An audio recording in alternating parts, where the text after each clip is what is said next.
और मुख्यमंत्री डॉक्टर मोहन यादव ने विपक्ष पर जोरदार हमला बोला। नाग पंचमी के मौके पर उन्होंने विपक्ष को बधाई तो दी, लेकिन सदन में कांग्रेस की कार्यशैली पर तीखा बयान भी दिया। मुख्यमंत्री ने कहा कि विपक्ष सदन के फ्लोर पर गांधी जी की दुहाई देता है, लेकिन व्यवहार ऐसा है जो मनुष्य योनि को बदनाम करता है। उन्होंने कहा, कांग्रेस का असली चरित्र देश देख चुका है।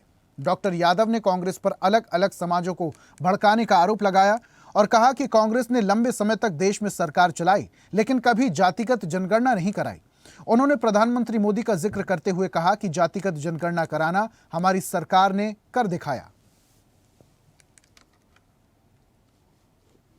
आज मैंने सदन में भी मेरे विधानसभा के मित्रों को, खासकर अपोजिशन के मित्रों से कहा है कि आप 2.5 लाख से ज़्यादा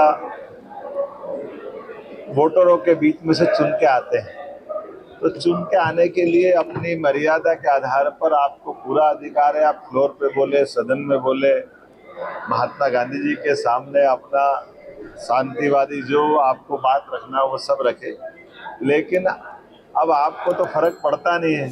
मुझे तो वो वन्य प्राणी पे दया आती जो इस बात पे हंसते हुए कि ये हमारा रूप बना के भैंस क्यों बनना चाहते हैं, ये मनुष्य योनि को बदनाम कर रहे हैं, कभी गिरगिट बन के अपने बात रखते हैं। तो ये कांग्रेस का रंग बदलने का चरित्र आज़ादी के बाद से दुनिया ने देखा है, प्रदेश ने देखा है। कांग्रेस हमेशा दोरंगे चरित्र से जीती, तो अपने चरित्र को क्यों बता रही सामने। हम सब जानते हैं कि उनके ज़माने में भैंस के आगे बीन बजाने जैसा ही समय चलता था, जब राज्य के अंदर विकास के सारे दरवाजे बंद थे, बिजली, पानी, सड़क सबकी दुरावस्था थी। ये कांग्रेस के ही शासनकाल में था जब हमारे राज्य को विकास के लिए 1956 में मध्य प्रदेश बना। लेकिन मध्य प्रदेश कहाँ से कहाँ जा सकता था, लेकिन केवल 7 लाख हेक्टेयर क्षेत्र में सिंचाई का रकबा था।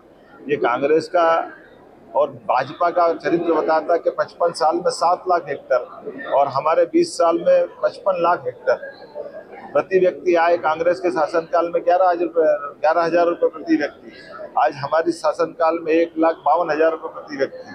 तो कांग्रेस इस सब बातों को देख करके विचार करे। कांग्रेस अलग अलग समाज को भड़काने का काम करती है, जबकि सारी चीज़ों में उनका ही इन्वॉल्वमेंट। पिछड़ों की जनगणना को बंद करने का पाप कांग्रेस की सरकार के तत्कालीन प्रधानमंत्री जवाहरलाल नेहरू जी पे जाता है। बाद में नेहरू जी के बाद इंदिरा गांधी के बाद राजीव गांधी जी के बाद लगातार 2-4 साल हमारे माननीय अटल जी की सरकार छोड़ दो, तो लंबी समय से कांग्रेस की सरकार रही, लेकिन उन्हें जातिगत जनगणना नहीं कराई। जो अंग्रेजों के समय चलती थी वो भी बंद करा दी। 2011 में जनगणना की जोर शोर से बात कही, उसके रिकॉर्ड सबके सामने नहीं लाए। ये तो आज का समय यशस्वी प्रधानमंत्री का, जिनने जातिगत जनगणना के मामले में खुलेआम कहा कि हम जातिगत जनगणना कराएंगे और उसका समय सीमा में देश के सामने पूरी बात ले आए। कांग्रेस ने जान करते बगैर तथ्य के कमजोरी के आधार पर, नचर नियम के आधार पर बात रख दी और अब उस बात के आधार पर झूठ बोलती फिरती कि हमको 27% आरक्षण, हम डंके की चोट करें 27% आरक्षण के लिए हम निश्चित रूप से देने वाले हैं। और हमारे कई विभागों के अंदर जहां स्टे नहीं था, हमने 27% ऑलरेडी आरक्षण दे दिया है। लेकिन जहां जो कोर्ट में मामला अटका पड़ा है, कोर्ट में भी हम अपनी तरफ से सरकार के पक्ष में 27% आरक्षण की बात लिख के दे रहे हैं। हमने कहा जनरल कैटेगरी का 10% हो, SC हो, ST हो, OBC हो, सभी के लिए हमारे मन में भाव बराबर है। हम किसी एक दायरे में सिमटना नहीं चाहते।